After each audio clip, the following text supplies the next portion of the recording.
Well, hello everybody, this is Stardust0123, coming into you live. Or should I say, Kerbal live. No, that makes no sense at all. But yeah, here we are in the VAB designing, or at least finishing up, the Apollo 6 design. Because the Apollo 6 is hopefully my first mission to Gilly, which is the smallest celestial object in the game, which actually orbits the largest celestial object, which is Eve.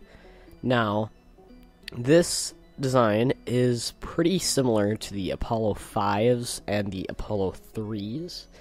The Apollo 4 had a slightly different design. The Apollo 6 is also special in its own way that it uses 5 large orange tanks on the bottom instead of 4. The previous designs had 4. Now, the Apollo 6 is also armed with 2 Gilly rovers, which are, pretty neat if you ever rove around a Gilly. Although during testing they did like to blow up a lot. But once we get there, we'll have a little search around, and we can do stuff. So here I have my MechJeb module on the right side, and I have my staging on the left. And there's my pilot's handwise Sigvis, and I think this is Orberry. I don't know, I'm kind of far away from the screen. Ooh, wow, it's kind of loud. But anyway, there we go. We ditched those external fuel tanks, which are just a little bit extra fuel. I think in the end, I kind of wish I would have put more fuel in those, because the 5th stage is my most powerful stage, because, well, it has to be. Otherwise, I will not get out of the atmosphere of Kerbal. So, I have the autopilot activated right now, and I'm just kind of chilling, watching, making sure that everything's going okay. There we are for a gravity turn. At this point, I'm getting afraid that when I ditch the giant orange fuel tanks, it will blow up the other engine, because I didn't put any, staging things on it. But as you'll see here, it worked out just fine, I think. They kind of just fell off, and then we have that other orange one that pushes us out and makes our Apoapus get up to 100 meters, or 100,000 meters, 10 kilometers.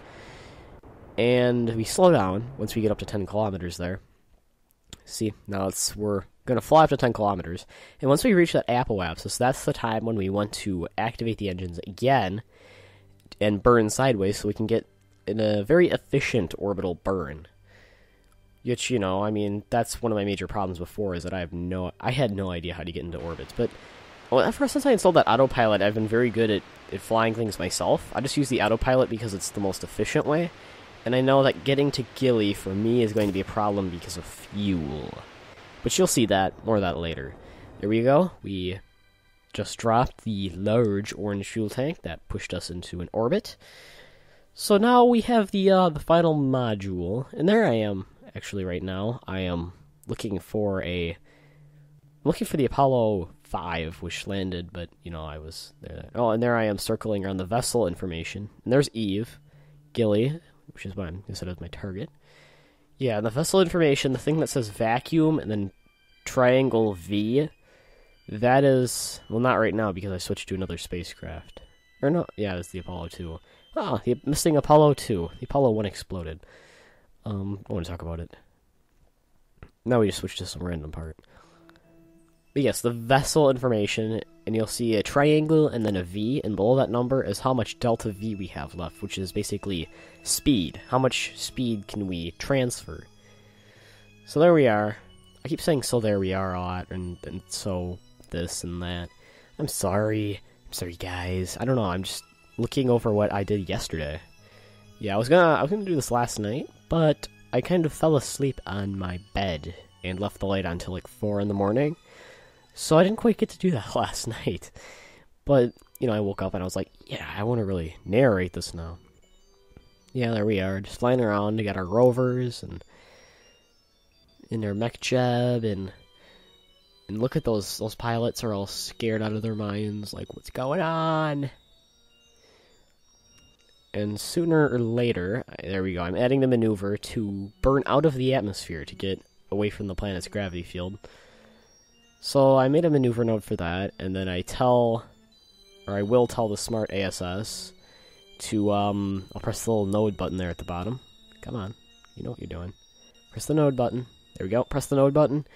So that'll swing us around to the node area.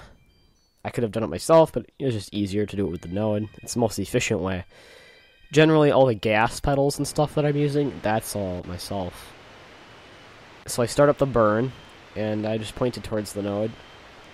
My orbital information, I want you to pay attention to that apoapsis, because I want it to leave, but I don't want to get too far out, so I'm wasting fuel. Because I'm going to have to burn back into the solar system, because Eve is closer to the sun than Kerbin is. That we're on our way. I'd close down the solar panels, just so you know we don't have any space debris, which I'm pretty sure we don't have any real space debris, because I've been very good at managing my own space debris. And in space, it's really hard to hit other objects. Like, other, objects that have steering and stuff, because, I mean, you have to realize how small this stuff is, and how many kilometers of space there are. Like, my apoapsis is at,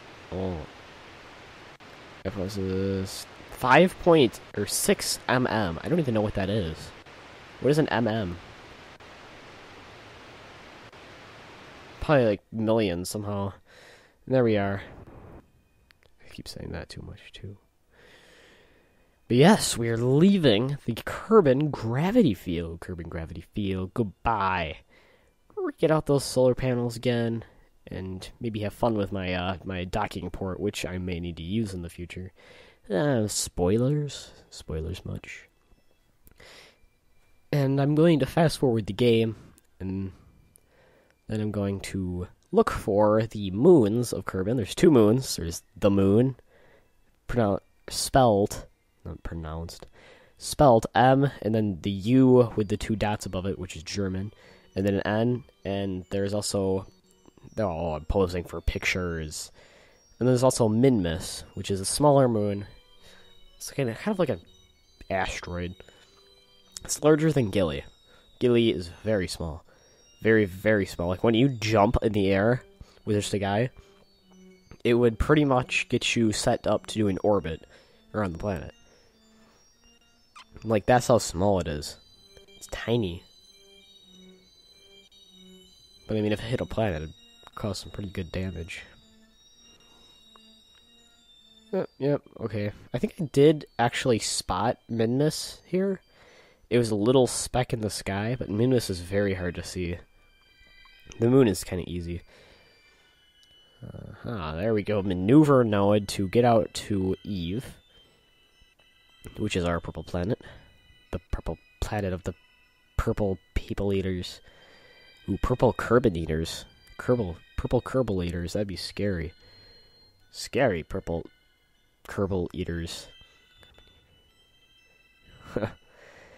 And then we get some nice pictures of the Kerbin flying away from us. Actually, we're flying away from it, but you get the point.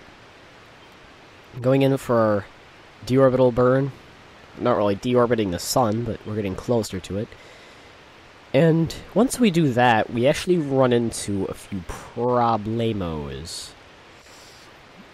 You see that fuel on the left there? It's getting a bit low. I mean, this is so low that I don't know if aero braking on Eve will work.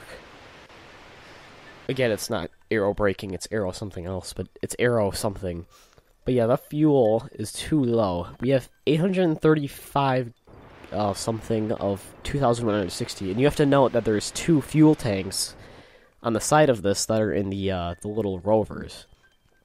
So there's only a couple hundred fuel left in this thing, and it will not fly much farther. And okay, yeah, see, I opened up the orbital operations there because I'm going to get into an aligned orbit with Eve, because it's not quite on a like a stable orbit. Oh, not stable. It is on an orbital stable? No, a stable orbit. It is on a stable orbit, but it's not. It's kind of on a tilted orbit. See, there's a tilt there. So I go to the descending node, or it takes me to the descending node, and then it'll burn the direction it needs to burn, which is, I think, what direction is that? Is like up? I think it needs to burn up. I don't know. We'll see. Very hard to tell which direction's up in space. Yeah, that we're burning up there. It'll go in and align us, and then we have the fun of circling around until Eve and the Apollo 6 come to a collision course.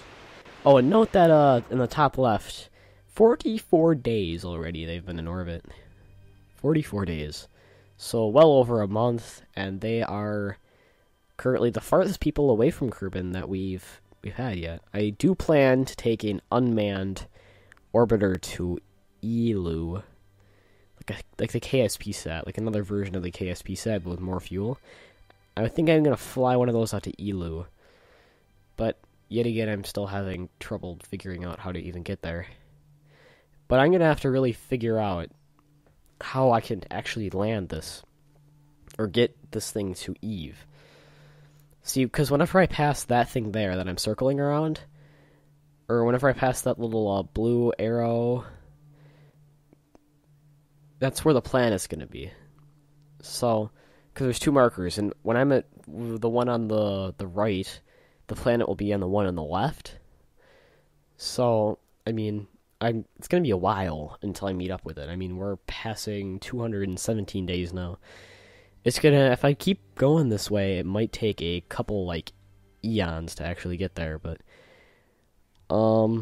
that's pretty much the end of the video, and, you know, I did run some after footage, or not really run some after footage, but I did play this a little bit after that, and I sped it up, but we still have not achieved a collision course with Eve yet, so, thank you guys for watching. If you want more of Kerbal Space Program, and you really like this, please rate, comment, and subscribe. Otherwise, I will see you guys next time.